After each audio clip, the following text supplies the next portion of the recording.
अंत में काम क्रोध मत हारे हैं भोले तुम जीते।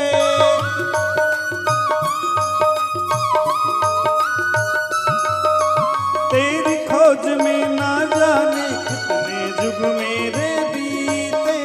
अंत में काम क्रोध मत हारे हैं भोले तुम जीते।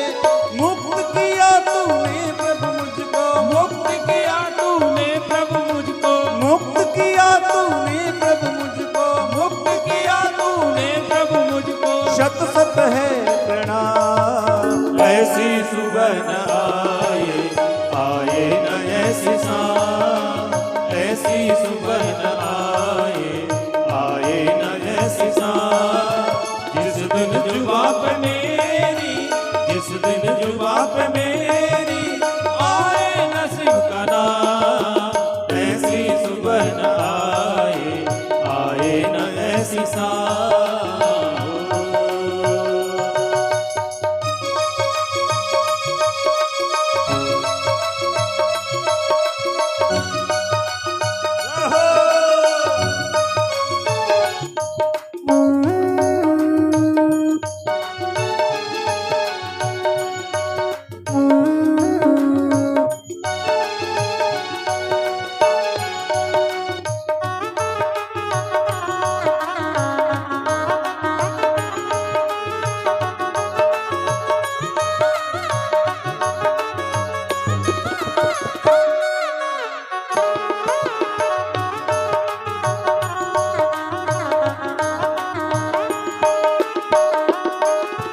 सर्व कला संपन्न तुम्ही हो हे मेरे परमेश्वर।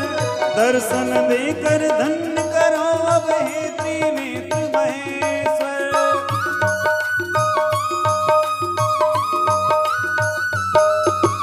सर्व कला संपन्न तुम्ही हो हे मेरे परमेश्वर।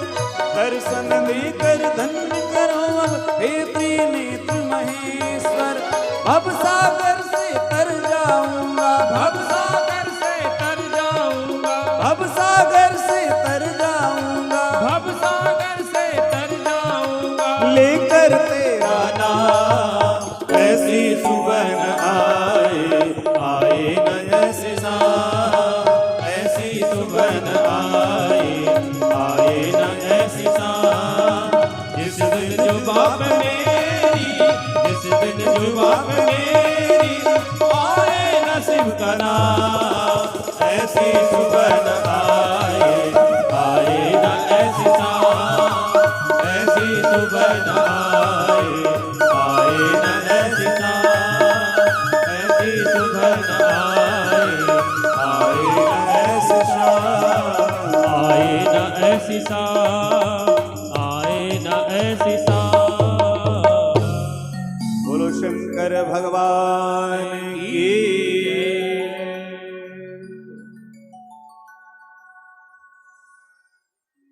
तो पूरी शिव कथा कहने बैठे थे राम कथा, लेकिन श्री भरद्वाज जी को श्री जागबलिक जी ने पूरी शिव कथा सुनाई।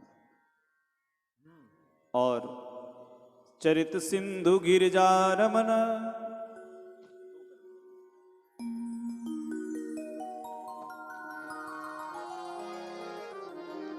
भगवान शिव का चरित्र अपार है। श्री जागबलिक जी कहते हैं कि ज्यों-ज्यों हमने शिव कथा कही आपकी रुचि बहुत बढ़ गई। इसका अर्थ क्या हुआ? कहा कि प्रथम ही मैं कही शिव चरित, बूझा मरम तुम्हारा।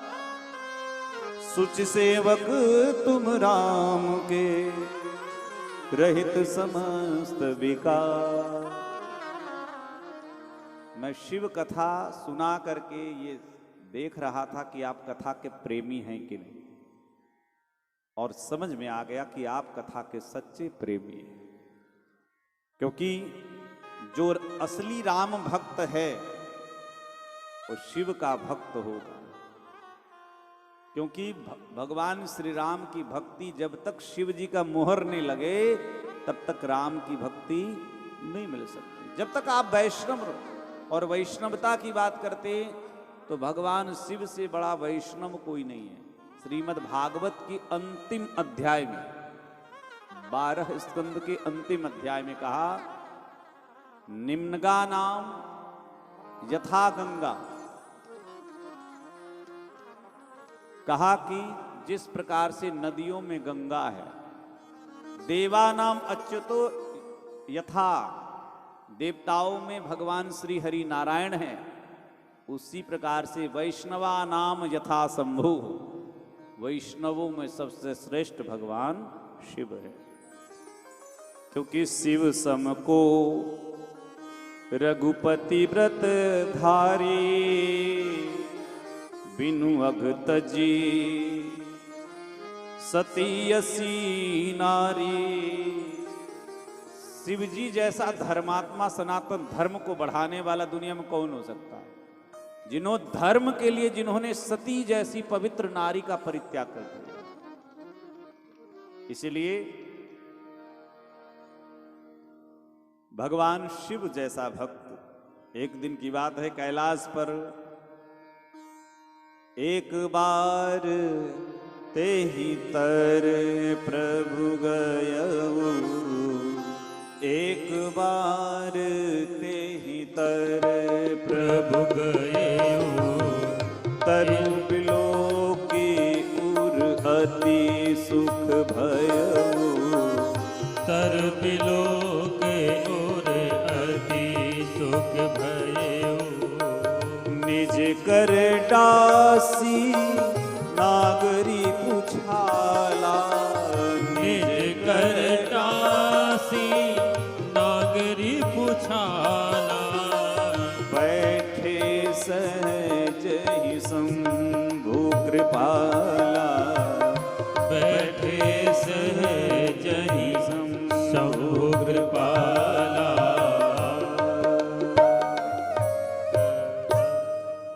अब विवाह हो गया, शत्रुओं का भी विनाश हो गया, जीवन में सब कुछ ठीक ठाक हो जाए तो फिर कहां आना चाहिए? जीवन में सब कुछ सेटिंग बन गया, शादी विवाह भी हो गए, बाल बच्चे भी हो गए, रुपया पैसा भी, घर परिवार सब ठीक चल रहा है, फिर क्या करना चाहिए? कहा कि फिर सत्संग की गंगा में डुबकी लगाना चाहिए। एक बार कैलाश में सुंदर से जो वट वृक्ष की छाया में, उस वृक्ष के नीचे भगवान शिव आए। वृक्ष को देख करके बड़ा अच्छा लगा। और देखो, बट को बटु विश्वास अचल निज धर्मा, तीर्थ राज समाज सुकर्मा। बट वृक्ष को विश्वास का स्वरूप कहा गया है और भगवान शिव भी विश्वास के स्वरूप है। बट सबसे छायादार वृक्ष है और हमको लगता है संभवतः कि सबसे उम्रदार भी है। छायादार तो है ही, उम्रदार भी है। कथा कहां सुनना चाहिए? जहां छाया हो। छाया का मतलब ये नहीं कि टेंट के नीचे छाया तो यहां कथा सुनो। छाया का मतलब जैसे हमारे संत है ना, सदगुरु के छत्र छाया कहते हैं ना, छत्र छाया, कृपा, वो छाया समझिए आप। अपने से आसन बिछाया और एकदम सहजता से बैठ गए। कथा वक्ता को सहज होना चाहिए। क्या होना चाहिए? सहज होना चाहिए। ज्यादा दिखावटी नहीं, जाता बनावटी नहीं। बनावट, पहले बनावट, फिर दिखावट, फिर गिरावट, है ना। आधा आधा किलो पाउडर पोत करके, ब्यूटी पार्लर करके, और रात दिन दुनिया को दिखा रहे कि हाँ हम इतने सुंदर हैं, लेकिन असली चेहरा जब देखो तो अपने चेहरा दर्पण में देखो भूतनी जैसा लगता है। नेचुरल ब्यूटी कहने का मतलब क्या? बैठे सहज ही शंभु कृपाला। एक माता जी आई, दिल्ली में कथा हमारी हो रही थी। दुर्योग ऐसा हुआ कि कोई चेन छीन करके चला गया। बड़ी दुखी हुई। तो मैंने कहा कि कथा में जब भी आवे तो कथा में सहजता के साथ आवे। कथा में दिखावा करने के लिए कथा नहीं है, कथा आत्मज्ञान की प्राप्ति के लिए। अब आप पूरा लद करके आ रहे हो कि हाँ पड़ोसन आई है, वो देखे कि हाँ हमारे पास भी ये है, तो भैया फिर तो दिक्कत हो जाएगी। कई लोग कथा में आए, बड़ी भीड़ है, तो महाराज जूता चप्पल के ऊपर ही बैठ गए। और कई बार तो जूता चप्पल अगर उधर रखे तो आधा ध्यान उधर ही है, कथा से ज्यादा ध्यान उधर ही चल रहा है। यहां भगवान शिव सहजता पूर्वक बैठे, बढ़िया सुंदर शोभित हो रहे हैं। जटा मुकुट सुर सरित सिर, लोचन नलिन विशाल, नीलकंठ लावण्य निधि, सोहवाल विधुभा। चंद्रमा शोभित है, गंगा जी शोभित है, और बढ़िया सहजता पूर्वक ऐसे शांत रस। कथा के 9 रस है, कथा के 9 रस कहे गए। 9 रस में भगवान शिव एकदम शांति से। कथा जो वक्ता है उसके हृदय में भी उद्वेग नहीं होना चाहिए। जब स्वयं शांत रहेंगे तो शांति से कथा होगी। इसीलिए आज जब भगवान शिव बैठे, अब भगवान शिव बैठे हैं, आज भगवती पार्वती ने अवसर दिया, देखा और देखिए पार्वती भल अवसर जानी, पार्वती भल अवसर जाने, पार्वती भल अवसर जानी, पार्वती भल अवसर जानी, गई शंभु पहि मात भवानी, गई शंभु पहि मात भवानी, जाने प्रिया आदर अति कीना, जाने प्रिया आदर अति कीना, वाम भाग आसन हरि दीना, वाम भाग आसन हरि दीना, भाग आसन। आज भगवान शिव को वट वृक्ष के नीचे बैठा, शांत प्रशांत बैठे हैं, और पार्वती अच्छा अवसर। ये माताओं के लिए एक संदेश है। पति से अगर कुछ अमोल चीजें लेना हो, पता है कि पति से ये लेना है, संभावना है कि पति मना कर सकते हैं, कोई गहना बनवाना हो या कोई ऐसी बात कहनी हो जो पता है कि पति आसानी से मानने वाले में से नहीं, तो क्या करें? तो कहा कि उसके लिए बढ़िया समय देखो, मूड देखो, जब सब कुछ समय के अनुकूल होगा। आज पार्वती एक अच्छे अवसर को बहुत काल से प्रतीक्षा कर रही थी, आज वो समय आ गया।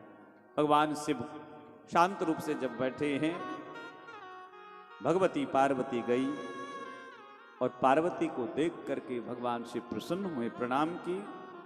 और देखिए आज भगवती पार्वती का जो खोया हुआ सम्मान है, जो सती के रूप में जो सम्मान चला गया था शिव की दृष्टि में, जो राम कथा प्रभु की कथा का अनादर करे, भगवान शिव ऐसे का आदर नहीं करते।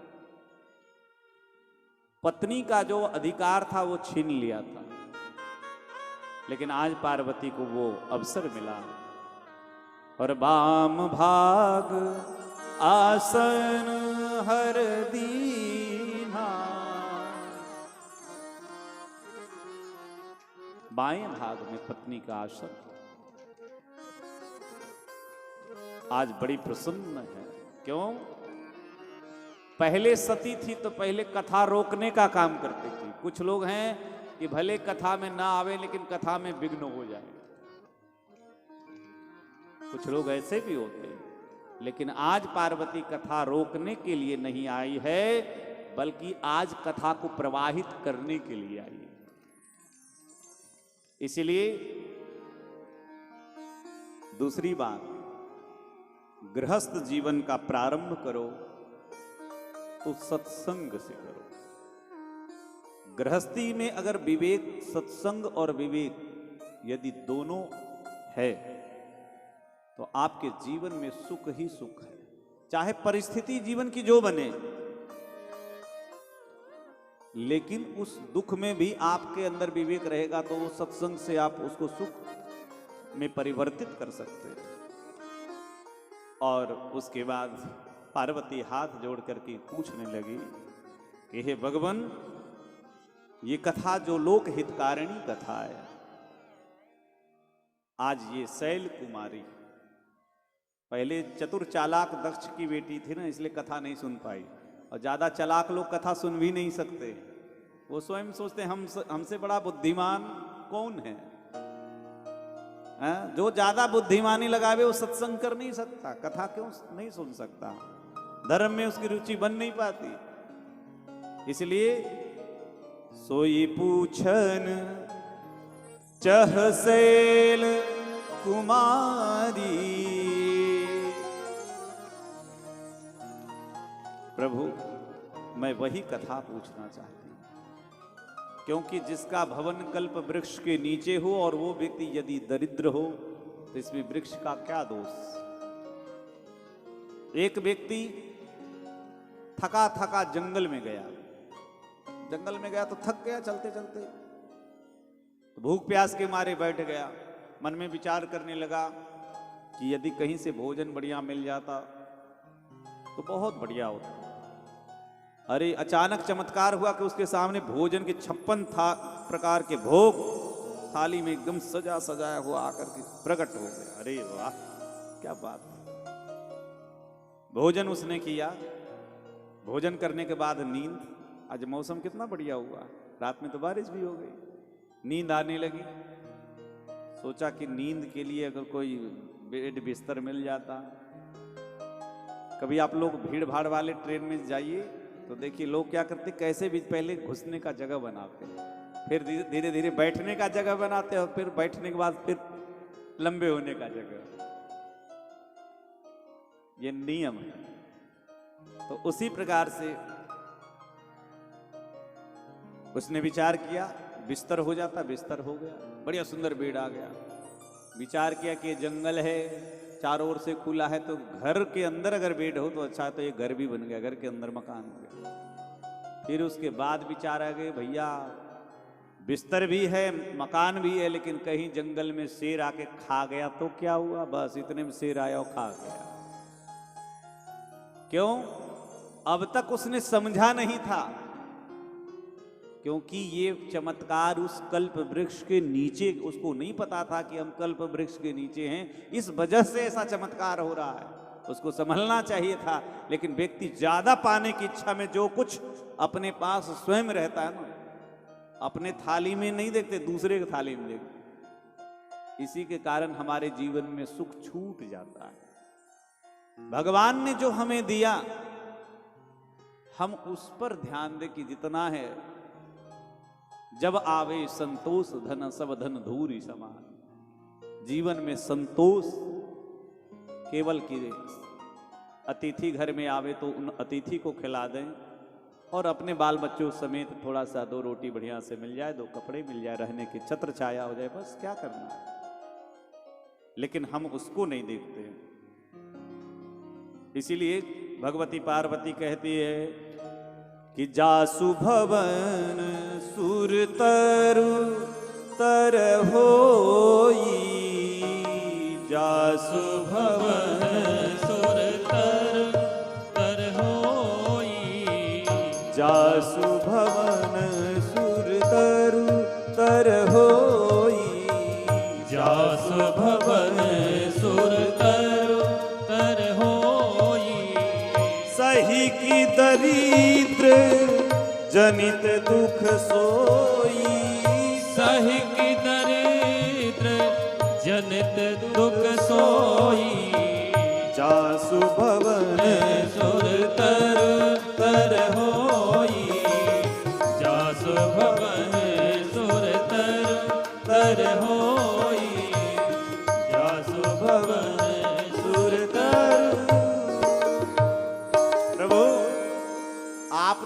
महादेव हैं, देवों को देव महादेव हैं। आप तो कल्प वृक्ष हैं ही, और साथ साथ में ये कथा भी कल्प वृक्ष है। लेकिन उस कल्प वृक्ष में और इस कल्प वृक्ष में बहुत अंतर है। क्या अंतर है? वो कल्प वृक्ष अच्छा और बुरा का विचार नहीं करता। जैसे आपने सुना कि उसने विचार किया कि शेर आ जाए और खा जाए, शेर आया खा गया। उसमें अच्छाई बुराई का कोई निर्णय नहीं है। लेकिन ये कथा कभी आपका अहित नहीं कर सकती। भगवान की कथा कभी अहित नहीं कर सकती। इसीलिए प्रभु, आप जिन राम का भजन करते हैं, तुम पुनि राम राम दिन राती, सादर जपहु अनंग आराती। वही राम के विषय में वही राम हैं कि कोई और हैं। अब स्त्री होने के नाते मेरे मन में थोड़ी मलिनता है प्रभु, इसलिए अज्ञ जानी रिस उर जनि धरहु। हमारी अज्ञानता को जान करके आप मन में क्रोध मत करिएगा, हृदय में इसको धरिएगा नहीं। मेरे मन में बस वही संशय है। और यहां भगवती पार्वती ने राम कथा के विषय में बड़ा सुंदर प्रश्न किया। अगर उत्तम श्रोता मिले तो उससे कुछ छिपाना नहीं चाहिए। आप तो सर्वांतर्यामी हैं, इसलिए प्रथम सो कारण कहूं विचारी, निर्गुण ब्रह्म सगुण वपुधारी। पुनि प्रभु कहूं राम अवतारा, बाल चरित पुनि कहूं उदारा। निर्गुण ब्रह्म सगुण कैसे हो जाता है? प्रभु राम के अवतार, भगवान श्री राम के बाल चरित्र, भगवान के विवाह चरित्र,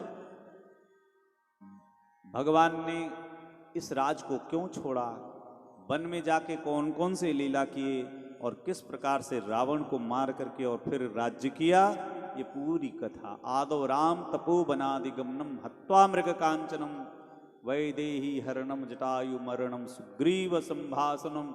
पूरी राम कथा का संक्षिप्त सार में प्रश्न पूछ दिया है। आहा, भगवती पार्वती प्रश्न पूछ रही है। और जब ऐसा कोई प्रश्न पूछे, निष्काम भाव से आज भगवती पार्वती ने जब प्रश्न पूछा, और प्रभु राम के चरित्र में जो भी रहस्य है वो भी बताइए। तो महाराज ज्यों ही पार्वती जी ने प्रश्न पूछा, भगवान महादेव के हृदय में सारी कथाएं एकदम उतर गई। पूरी कथा हर ही रामचरित सब आए, प्रेम पुलक लोचन जल छा। कथा में जब तक भाव नहीं आएगा, आनंद नहीं आएगा। महादेव के नेत्रों में आंसू आ गए। ठाकुर जी की छवि का ध्यान किया। और यद्यपि यहाँ पे गोस्वामी जी कहते हैं भगवान शिव जो कैसे हैं, वो अंतर्मुखी साधक हैं। अंतर्मुखी जो अपने अंदर में आत्माराम है, अंदर में ही रमे रहते हैं, बाहर से कोई दुनिया से मतलब नहीं। लेकिन यदि अंतर्मुखी हो जाएंगे, दोनों कथाएं, श्री राम कथा के वक्ता श्री शिव जी भी अंतर्मुखी साधक हैं, और श्रीमद् भागवत की कथा वक्ता श्री सुखदेव भी अंतर्मुखी साधक हैं। दोनों की साधना अपने अपने जगह पर बड़ी पक्की है, और दोनों ने अपने मन को बाहर किया, अंतर से बहिर्मुखी होना पड़ा। मगन ध्यान रस दंड जुग पुनि मन बाहिर किन। मन जो अंदर था, प्रभु श्री राम की झांकी जो अंदर चल रही थी, उसको बाहर किया, और उसके बाद प्रभु की कथा कहना प्रारंभ किए। और सबसे पहले जब कथा प्रारंभ कोई भी करे, तब सबसे पहले मंगलाचरण होता है। और जो प्रसिद्ध चौपाई जो सबको याद है, रात दिन रटते हैं, सब लोग बोलते हैं, यहीं पे वो चौपाई है, विश्व प्रसिद्ध चौपाई। दो चौपाई यहाँ भगवान शिव मंगलाचरण करके, और उसके बाद राम कथा यहां से प्रारंभ हो रही है। हो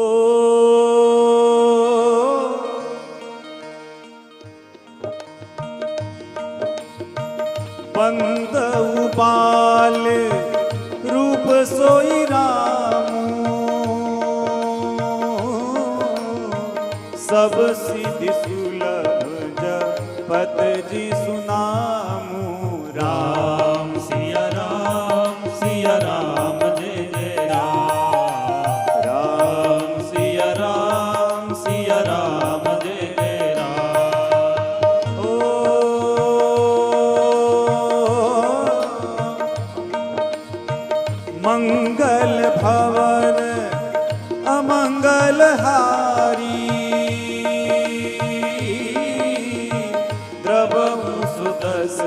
दशरथ अजिर बिहारी। राम सिया राम जय जय राम। राम सिया राम जय जय राम। ओ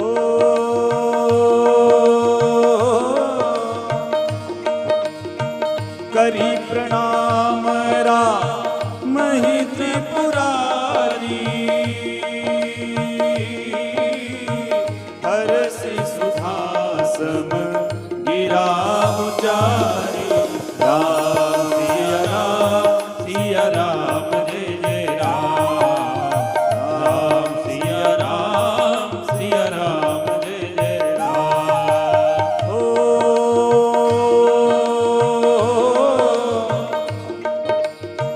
धन्य धन्य गिरि राजकुमारी। तुम समान नहीं कोई उपकारी। राम सिया राम जय जय राम। राम सिया राम जय जय राम। राम सिया राम जय जय राम। राम सिया राम जय जय राम। भगवान शिव ने दो चौपाई में मंगलाचरण किया। कहा कि बंदौ बाल रूप सोई राम। प्रभु श्री राम के विविध रूप हैं। प्रायः देखते हैं लोग मंदिरों में, सामने देख रहे धनुषधारी भगवान प्रभु। क्या धनुषधारी भगवान प्रभु, लेकिन भगवान शिव के इष्ट देव कौन है? बालक रूप राम। आहा, वैसे भी आप देखें बच्चे, आज में छोटे बच्चे, उन बच्चों में कोई विकार ही नहीं होता है। और कहते हैं अजीब बच्चे भगवान के रूप होते हैं, क्योंकि उसमें भौतिक जगत की न तो उनको कमाने की चिंता, न खाने की चिंता, न दुख न सुख, संसार के सारे गुणों से कुछ दिन के लिए वो दूर हो जाते हैं छोटे बच्चे। और छोटे बच्चे में बड़ी निर्मलता होती है। छोटे बच्चों को प्रपंच फिर धीरे धीरे हम ही लोग सिखाते हैं। माँ बाप पिता, ये झूठ बोलना, सब संसार का प्रपंच। एक बार एक छोटा सा बच्चा, एक कोई व्यक्ति घर में घंटी बजाया, तो उसका पिता अखबार पढ़ रहा था सुबह सुबह। तो अपने छोटे से बच्चे, 4 साल के बच्चे को कहा कि देखो कौन है। छोटा बच्चा जाके देखा तो कोई आया हुआ था। तो उस आदमी ने कहा कि तुम्हारे पिताजी घर में हैं, छोटे से बच्चे से। तो कहा कि आते हैं देख के। बच्चा आकर के और पिता से तोतली भाषा में कहा कि पापा पापा अंकल आए। तो उसके पिता ने शायद मिलने का मन नहीं था, उन्होंने कहा जाके कह दो कि हम घर पे नहीं हैं। छोटे से बच्चे को सिखा दिया, झूठ बोलना सिखाया। अब बच्चा गया चलता चलता और कहा कि अंकल अंकल। बोले क्या? बोले पापा कह रहे हैं कि हम घर में नहीं हैं। क्या कह रहे हैं? देखिए बहुत बड़ी बात है। पापा कह रहे हैं हम घर में नहीं हैं। जिस दिन इस प्रकार की भावना हम सब के अंदर में हो जाए ना, एकदम निर्विकार, इसलिए निर्मल मन जन सो मोहि पावा। दूसरी बात, हम जितने लोग हैं अगर प्रभु की भक्ति करें तो सबसे बड़ी बात, एक हमारे अयोध्या में महात्मा थे। एक दिन उनको सब वृद्ध थे, तो हमने उनको बूढ़ा कह दिया, तो बड़े गुस्से में आ गए। बोले हमको बूढ़ा कह दिया? अरे हम अभी बच्चे हैं, हमको बहुत डांटे। बोले संत कभी बूढ़ा नहीं होता है। बोले बच्चे हैं, क्योंकि भगवान की भक्ति बच्चे की तरह। और गोस्वामी जी ने लिखा कि जिमी बालक राखई महतारी। जब तक छोटा बच्चा है तब तक माँ जिम्मेदारी से उसकी रक्षा करती है। जब जवान हो जाता है तो माँ फिर ध्यान नहीं देती। तो हम प्रभु के सामने यदि बालक बने रह गए जीवन भर, तो प्रभु हमारी रक्षा जरूर करेंगे। बोलो जय सिया राम। इसलिए परमात्मा के सामने बच्चा बन के रहो। बालक बनने में बड़ा आनंद है। इसीलिए बंदउ बाल रूप सोई रामो, सब सिद्धि सुलभ जपत जिसु नाम। सब सिद्धि सुलभ हो जाए जिनका नाम जपते हुए। और यही वो चौपाई है कि मंगल भवन अमंगलहारी। मंगल भवन का मतलब है भगवान मंगल के घर है। मंगला नाम च कर्तारो, ये हमारे ठाकुर जी समस्त प्रकार के मंगल करने वाले हैं और अमंगल को हरने वाले हैं। ऐसे द्रवौ सो, जो मंगल के कर्ता और अमंगल के हरता, ऐसे प्रभु द्रवौ मतलब हम पर प्रसन्न हो जाएं, जो दशरथ के अंगना में विहार करते हैं। दशरथ अजिर विहारी प्रभु श्री राम को हम वंदन करते हैं, शिव जी वंदना करते हैं। और प्रभु राम को वंदन करके, और सबसे पहले धन्यवाद पार्वती, धन्य हो तुम स्त्री शरीर प्राप्त करके भी। देखो, शरीर चाहे स्त्री का हो चाहे पुरुष का हो, कोई बाधक नहीं है। केवल हम लोग मान लेते हैं कि ऐसा है, अपनी हीनता अपने में ले आते हैं, लेकिन बाधक नहीं है। यदि साधक बन जाओ तो किसी प्रकार का कोई शरीर बाधक नहीं है। अभी आप जटायु जी का प्रसंग सुन रहे थे कि जटायु जी मांस भोजी पक्षी थे, काग भुसुंडी जी कौआ थे। कौआ को कौन आदर करता, लेकिन वो कौआ भी राम कथा जब कहता है तो पक्षियों का राजा गरुड़ आके सामने सुनता है। भगवान की भक्ति करने वाला व्यक्ति कैसा भी हो ना, ये दरबार ऐसा है सच्चा कि दुनिया के सताए लोग यहां संसार सही रहने को, यहां दुख ही दुख है सहने को। यहां दुनिया जिसको ठुकरा देती,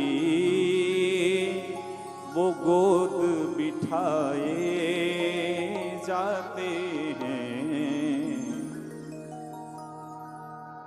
दुनिया जिनको, दुनिया में जिसका अनादर है ना, ठाकुर जी उसका आदर करते हैं। बस भगवान के शरण में आ जाओ।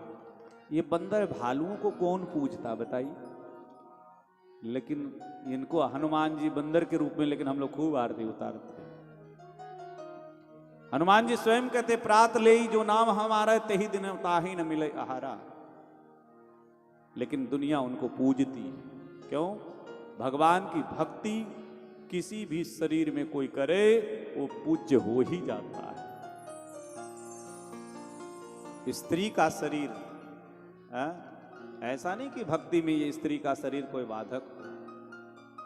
इसलिए धन्य हो गिरिराज कुमारी, आपने जो एक कथा पूछी है, ये प्रश्न आपने लोक हित में आपने किया है। तदपि आपने थोड़ी सी आशंका की ईश्वर के विषय में।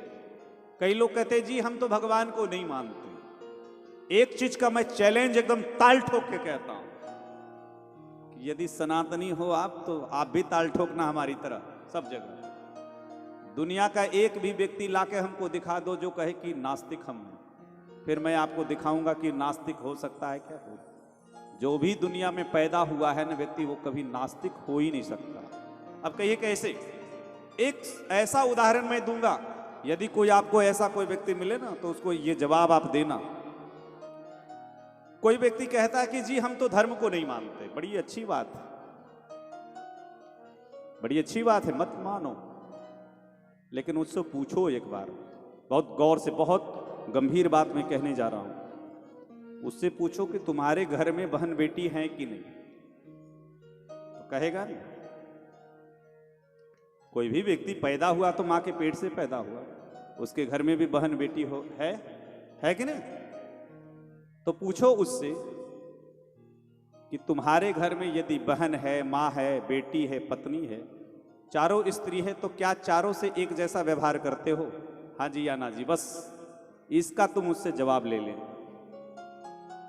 कोई भी दुनिया के व्यक्ति से बस इतने पूछ लेना कि तुम्हारे घर में बहन बेटी है,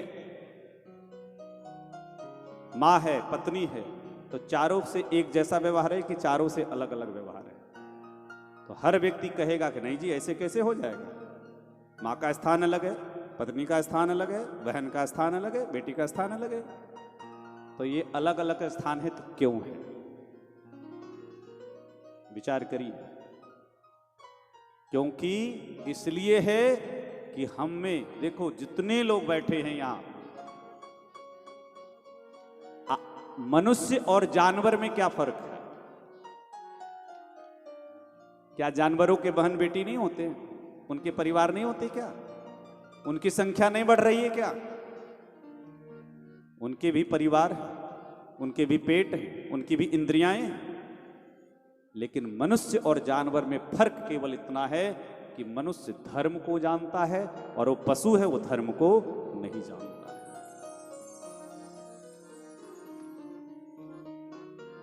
कैसा भी व्यक्ति हो, लेकिन जब धर्म का पर्दा रहेगा ना, तो मर्यादा में वो बंधा रहेगा। बहन के साथ कहीं भी जा रहा हो, कहीं भी कैसे भी रह रहा हो, उसके मन में कोई विकार नहीं आता है। क्यों? क्योंकि वो धर्म का मजबूत स्तंभ उसमें खड़ा है। तो बताइए, दुनिया का कोई व्यक्ति अपने आप को कह सकता है कि हम नास्तिक हैं? हाँ जी या ना जी बताइए। कोई भी व्यक्ति कह सकता है कि हम नास्तिक हैं? धर्म का मतलब यही नहीं कि केवल आप मंदिर की में पूजा करो। ये सारी चीजें धर्म के अंतर्गत आती है, सब कुछ आती है। जो हम सामाजिक व्यवस्थाओं में जो जीते हैं वो भी धर्म के अंतर्गत। आज इतना बड़ा युद्ध चल रहा है, हमारे पड़ोस के लगभग देशों में 2 बड़े युद्ध अफगानिस्तान में चला, अभी चल ही रहा है, केवल एक धार्मिक स्थल को लेकर के। कुछ सीमित संख्या के लोग हैं, वो कहते ये हमारा जी जगह है, और वो कहते हमारा जगह है। उसके लिए हजारों की संख्या में लाशें निकल रही है प्रत्येक दिन, और उस पीड़ा से हम सब गुजर चुके हैं। हम लोगों ने भी गोलियां खाई हैं। बता रहे थे हमारे बामनौली के सब कि हमारे भी यहाँ से कार सेवा में 1992 में भारी संख्या में संतों की अगुवाई में लोग गए थे। भारत का प्रत्येक हिंदू अपने धर्म के लिए जीता है महाराज,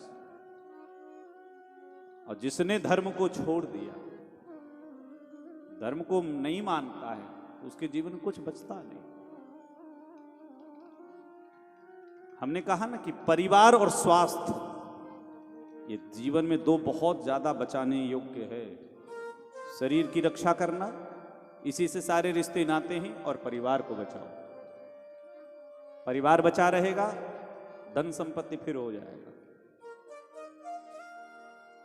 इसलिए ईश्वर के प्रश्न, ईश्वर है या नहीं है, केवल मूर्ति के रूप में, कोई विशेष आकार के रूप में ही नहीं, ईश्वर की बहुत स्वरूप है भगवान। और जिन हरि कथा सुनी नहीं काना, श्रवण रंध्र अहि भवन समाना। जिसने भगवान की कथा कानों से नहीं सुनी, उसका कान नहीं है। कहा कि श्रवण रंध्र अहि भवन समाना। श्रवण उसका, ये जो कान है ना, वो सर्प के बिल के समान है। और श्री बिंदु गोस्वामी जी का एक बड़ा पद है, बड़ा प्रसिद्ध पद है इसी विषय पर है। आंख वो जो राम का दर्शन किया करे, वो शीस है चरण में जो प्रभु बंदन किया करे। बेकार वो मुख है जो रहे व्यर्थ की बातों में, मुख वह है जो हरि नाम का सुमिरन किया करे। हीरे मोती से शोभा नहीं है हाथ की, हीरे मोती से शोभा नहीं है हाथ की, है हाथ जो प्रभु राम का पूजन किया करे। मर कर भी अमर नाम है उस जीव का जग में, प्रभु प्रेम में बलिदान जो जीवन किया करे। कवि वर वही है श्याम के सुंदर चरित्र का, कवि वर वही है राम के सुंदर चरित्र का। रसना के जो रस बिंदु से वर्णन किया करे, वर्णन किया करे। कहा कि जिन हरि कथा नेत्र मिले हैं तो भगवान का दर्शन करने के लिए, मुख मिला है प्रभु नाम का कीर्तन करने के लिए, दूसरे को गाली देने के लिए नहीं। शीश मिले हैं गुरु सदगुरु और ईश्वर के चरणों में झुकने के लिए, माता पिता के चरणों में झुकने के लिए। इसलिए यहां बहुत प्रकार से कड़े शब्दों में शिव जी ने ऐसे कहने वाले लोगों को फटकार लगाई और इसलिए कहा कि भगवान, इसलिए देवी अब तुम कथा सुनो, क्योंकि कथा वही है, धन्य सोई वक्ता जो राम की कहानी कहे, धन्य सोई श्रोता सुनी होत प्रमुदित है। जो भगवान की कथा कहे वो वक्ता धन्य है, और जो भगवान की कथा सुन के प्रसन्न हो वो श्रोता आप जैसे लोग धन्य हैं। बोलो जय सिया राम। धन्य सोई लेखक जो राम का चरित्र लिखे, धन्य कलावंत गावे राम नाम नित्य है। धन्य वही है जो भगवान के नाम का गुणगान किया करे। और महाराज ये प्रभु राम की कथा, कहा कि राम कथा सुंदर करतारी, राम कथा सुंदर करतारी, राम कथा सुंदर करतारी, राम कथा सुंदर करतारी, संशय बिहग उड़ाव निहारी, संशय बिहग उड़ावन हारी, संशय बिहग, संशय बिहग उड़ावन हारी, राम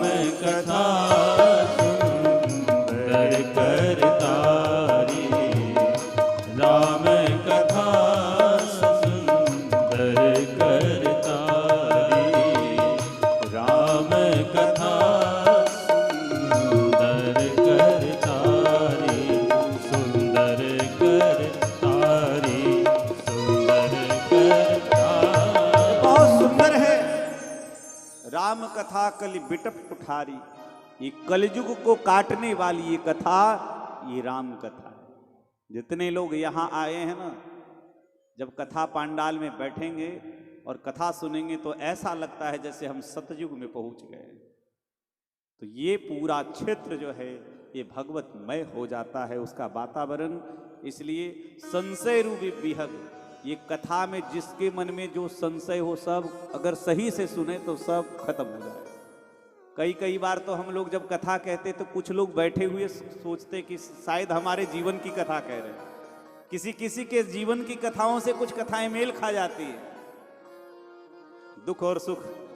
तो इसीलिए यहाँ पे बहुत सुंदर कहा कि देखो सगुण और निर्गुण में कोई अंतर नहीं, बस ऐसा समझ लो। कहा कि कैसे, जैसे पानी का कौन सा रूप है, कोई रूप नहीं है। बाल्टी में डाल दो तो बाल्टी जैसा, लोटे में डाल दो तो लोटे जैसा, मग में डाल दो मग जैसा, वस्तुतः उसका कोई रूप नहीं है। लेकिन यदि उसी पानी को फ्रिज में जमा दो, पानी को मारो किसी के ऊपर तो वो भीग जाएगा, लेकिन अगर बर्फ किसी के ऊपर मारो तो माथा फूट जाएगा, है कि नहीं? अंतर कुछ नहीं है, थोड़ा सा अंतर है। निर्गुण ब्रह्म की जो उपासना है ये केवल बड़े बड़े ज्ञानियों का विषय है। बहुत बड़े बड़े ज्ञानी ही उस निर्गुण विषय के ब्रह्म में, जो कहते हैं कि ज्योति स्वरूप परमात्मा का ध्यान करो, उनकी सारी चीजों को जब अष्टांग योग में यम नियम आसन प्रत्याहार ध्यान धारणा समाधि, ये सब अष्टांग योग में 8 सीढ़ी है? तो इतना सामान्य व्यक्ति जो पढ़ा लिखा नहीं, स्कूल कॉलेज नहीं गया, तब तो फिर दिक्कत हो जाएगी। इसलिए कहा कि सामान्य लोगों के लिए सगुन है ना। अगर निर्गुण ब्रह्म का ध्यान कठिन है, पर सगुण ब्रह्म का ध्यान आसान है। जो निर्गुण है वही सगुन है।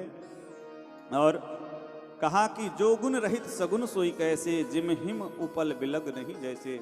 जैसे जल और बर्फ दोनों अलग अलग कहने में है, लेकिन है वस्तुतः एक है।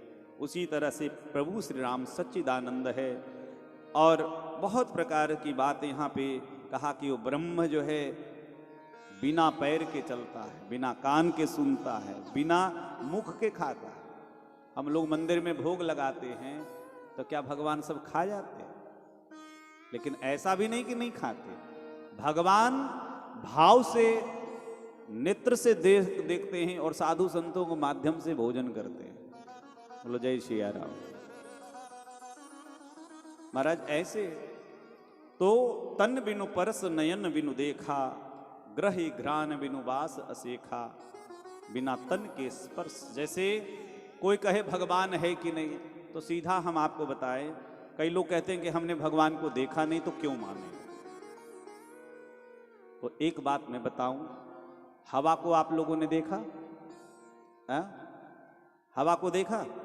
नहीं देखा, तो इसका मतलब है कि हवा को भी नहीं माना जाए। जब हवा चलती है, पेड़ के पत्ते खड़र मड़र होते हैं, तो अनुभव होता है कि नहीं है? और कहा कि हमने ईश्वर को भले न देखा। दत्तात्रेय जी में ने 24 गुरु में से एक कुमारी कन्या को गुरु बनाया। कहा हम लोगों को भी कुमारी कन्या की तरह। और देखो भक्ति तो गोपी भाव से ही होती है महाराज। ये हमारे संतों में जो दाढ़ी आदि की जो परंपरा है, एकदम स्त्री की भांति। और एक आप ये संतों की भूमि रही है। बामनौली के लोग भी पुराने इतिहास बताते हैं कि यहाँ एक से एक ऐसे संत आए जो बड़े बड़े सिद्ध संत, जिनकी सिद्धि दुनिया में प्रसिद्ध हुए हैं। हमारे अयोध्या में यदि आप कभी आएंगे तो देखेंगे, एक स्थान है जिसका नाम है झुनकी किला, जिसे सियाराम किला के नाम से जानते हैं। आज है, राजा महाराज के समय का वो मंदिर है। वहाँ एक संत हुए जिनकी जन्मभूमि बिहार की थी, लेकिन वो अयोध्या में रहते थे। नाम झुनकिया बाबा। अब वो महात्मा पूरे महाराज जी स्त्री के जैसा वेश। झुनकिया बाबा बढ़िया लहंगा पहनते थे, बढ़िया सुंदर लहंगा पहनते थे, बढ़िया साड़ी पहनते थे, पूरे हाथ में चूड़ी पहनते थे, और मांग में बढ़िया टीका लॉकेट, बढ़िया पूरे गले, जितने स्त्री के 16 श्रृंगार होते थे, लाली लिपस्टिक सब करके बैठते थे। कुछ लोग कहते थे देखो ये ढोंग दतूरा, तरह तरह के लोग हैं। और हाल फिलहाल में आज से 8-10 साल पहले आपने सुनी होगी कि आगरा के डीआईजी, नाम उनका डीके पंडा जी, जो राधा बन करके कहते कि हम राधा हैं, है ना। इसी चक्कर में वो नौकरी छोड़ दिए, बहुत बड़ी बात है। तो कई लोग पढ़े पढ़े लिखे लोग भी जब ऐसा करते हैं, क्या सब लोग मूर्ख हैं? भक्ति का रस जिसको लग जाए, परमात्मा का स्वाद जिसे लग जाए ना। हमारे अयोध्या वृंदावन में बड़े बड़े बीटेक एमटेक किए हुए, इंजीनियरिंग की पढ़ाई किए, ऊंचे ऊंचे पोस्ट में व्यक्ति, और वो सब छोड़ छाड़ के करोड़ों अरबों का मालिक, वो कहता कि जी जो हमको वृंदावन अयोध्या के धूल में जो लौटने का सुख मिलता है वो एसी में नहीं मिलता है। एसी वाले भी भाग करके उसी धूल में जाते हैं, जो क्योंकि वो रुपए पैसे सांसारिक भौतिक वस्तुओं का सुख थोड़े देर के लिए, विषयों को हमने नहीं भोगा है। हम कहते कि हम बहुत सुख भोग रहे हैं, बढ़िया भोजन कर रहे, हम लोगों ने विषयों को नहीं भोगा है, बल्कि विषयों ने हमें भोग लिया है। वयम न भुक्ता वयमेव भुक्ता। इन विषयों का थोड़ा सा उदाहरण दे दूं। चावल दाल रोटी सब्जी फल फ्रूट हम लोग खाते हैं, उसी से तो शरीर बड़ा हुआ है। जो सुबह भोजन बनाते हैं और शाम तक उसमें दुर्गंध आ जाता है, बोले बासी हो गया फेंक दो इसको। विचार करिए, एक दिन की वैलिडिटी जिसकी नहीं है, उसी के खा करके पूरा शरीर बढ़ा है। जो एक दिन में नष्ट होने वाला जिस भोजन को खा करके शरीर बढ़ा है, तो इस शरीर की कितनी गारंटी है? कितनी गारंटी? कोई गारंटी नहीं। अगर हम लोग जीवित हैं, हम लोग रह रहे हैं, तो केवल अपने सत्कर्मों से, अपनी अच्छाइयों की वजह से ईश्वर ने जितने दिन के लिए हम लोगों को भेजा है, उतने दिन का काम। कब कहां से चला जाए कुछ पता नहीं। जीव का एक जोग संजोग होता रहता है। तो बड़े बड़े लोग भी उस सुख सुविधा को छोड़ करके और इसी अध्यात्म के मार्ग में आके सुख ढूंढते हैं, क्योंकि सच्चा सुख तो इसी में है। जो श्याम पर फिदा हो उस तन को ढूंढते हैं। जो श्याम पर फिदा हो उस तन को ढूंढते हैं। भगवान श्याम सुंदर कहा कि जिसमें भगवान के प्रति जिसकी बुद्धि लग जाए, बस घर श्याम का हो जिसका, उस मन को ढूंढते हैं। घर श्याम का हो जिसका, उस मन को ढूंढते हैं। जो बीत जाए प्रीतम की याद में विरह में, जो बीत जाए प्रीतम की याद में विरह में, जीवन भी देखे ऐसे जीवन को ढूंढते हैं। सुख शांति में सुरभि में मति में तथा प्रकृति में, सुख शांति में सुरभि में मति में तथा प्रकृति में, प्राणों की प्राण गति में मोहन को ढूंढते हैं। बंधता है जिसमें आकर वह ब्रह्म मुक्त बंधन, बंधता है जिसमें आकर वह ब्रह्म मुक्त बंधन। क्यों? उस प्रेम के अनोखे बंधन को ढूंढते हैं। उस प्रेम के अनोखे बंधन को ढूंढते हैं। भगवान के अवतार का 5 कारण यहां भगवान शिव वर्णन कर रहे हैं कि भगवान का अवतार क्यों होता है। पार्वती मैया का प्रथम प्रश्न है कि पहले प्रभु के अवतार का कारण बताया जाए।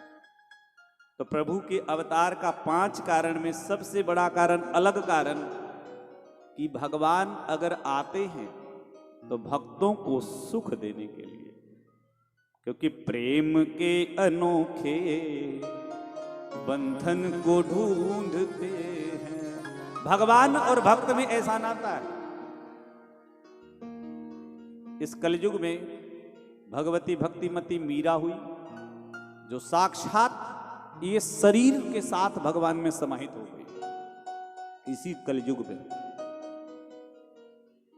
एक जाट की बेटी, आप सब तो जानते ही हैं,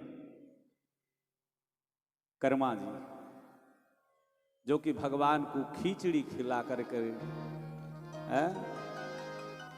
प्रातः काल उठ करके और बड़े भाव से भगवान के लिए खिचड़ी बनाते, और भगवान बालक रूप में आकर के उसको ग्रहण करते। अब माताएं, ठाकुर जी हमारे बालक के रूप में ही तो लाला देखिए विराजमान रहते हैं। देखिए ठाकुर जी रखो भैया, लेकिन भगवान की सेवा करो। कुछ लोग क्या करते हैं आजकल, मैं देखा हूं, इसको ठाकुर जी को खिलौना बना दिए। ये बड़ा अपराध है। देखा देखी में करके न आरती करना, न पूजा करना, केवल साथ में खाली लेकर के डोलना, ये बड़ा अपराध है।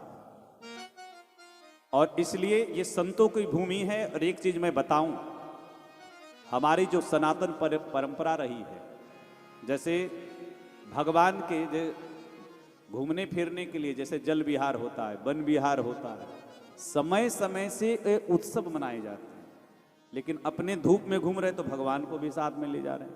तो ये पूजा कम है, दिखावा ज्यादा है, और इस तरह की कर्तव्य करना ये ठीक नहीं है।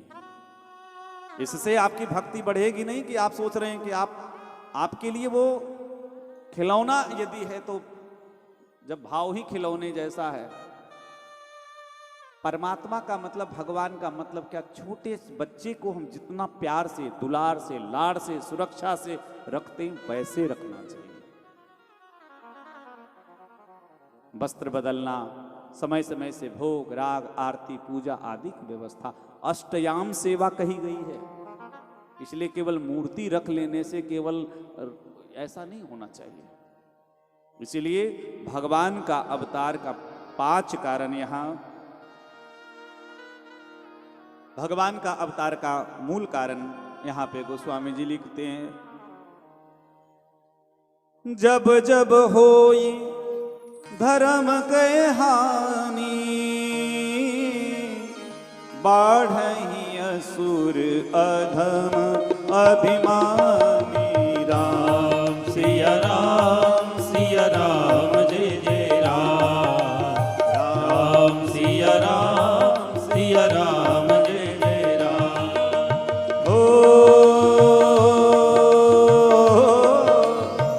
करही अनीति जाई नहीं बरनी, सीधहि मित्र धेने सुर धरनी। राम सिया राम जय जय राम, राम सिया राम जय जय राम।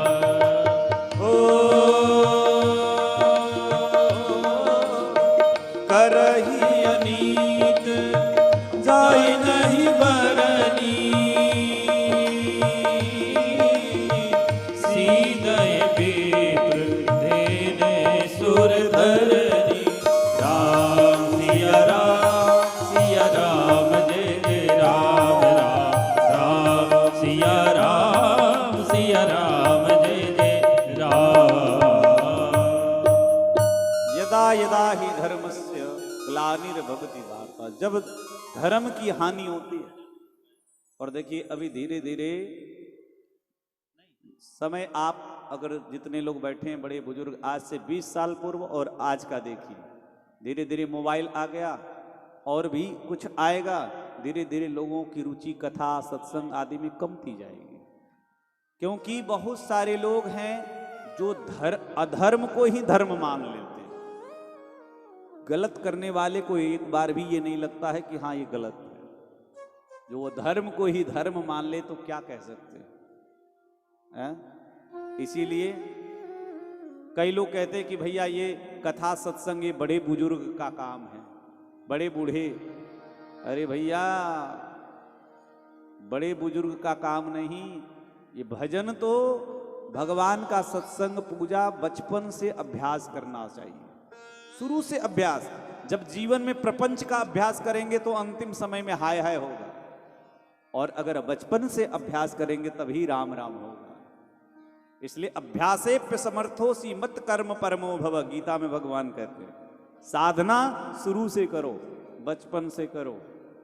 हम लोग तो घर छोड़ करके भाग गए, छोड़ो दुनिया, क्योंकि घर वाले जो है ना, चाहे 6-6 10-10 बेटा भी हो जाए, लेकिन महात्मा नहीं बनाएंगे महाराज। महात्मा नहीं बनाएंगे, धर्म का प्रचार ही नहीं होगा। और अब तो देख रहे हैं हम 10 साल से महात्माओं की संख्या बिल्कुल खत्म हो गई, क्योंकि अब कोई जल्दी, अब रुपए पैसे सबके पास, खाने पीने की व्यवस्था हो गई, अब कोई महात्मा बनता नहीं। अब धीरे धीरे धर्म की बड़ी हानि हो रही है। जब जब धर्म की हानि होती है तब तब भगवान का विविध स्वरूपों में भगवान का अवतार होता है। असुर मारि थापहि सुरन राखहि निज श्रुति सेतु, जग विस्तार ही विसद जस राम जन्म कर हेतु। प्रभु श्री राम के जन्म के हेतु कि 5 कारण यहां गोस्वामी जी बताते हैं। द्वारपाल प्रथम कारण, हरि के प्रिय दो, जय अरु विजय जान सबको। भगवान श्री हरि श्री नारायण के द्वारपाल वैसे 16 हैं, इनकी संख्या प्रमुख जो हैं, द्वारपालों की संख्या प्रमुख है। सबसे बड़े का नाम है विश्वक्सेन, सबसे बड़े हैं विश्वक्सेन, जय विजय प्रबल बल, नंद सुनंद सुभद्र आदि ये भगवान के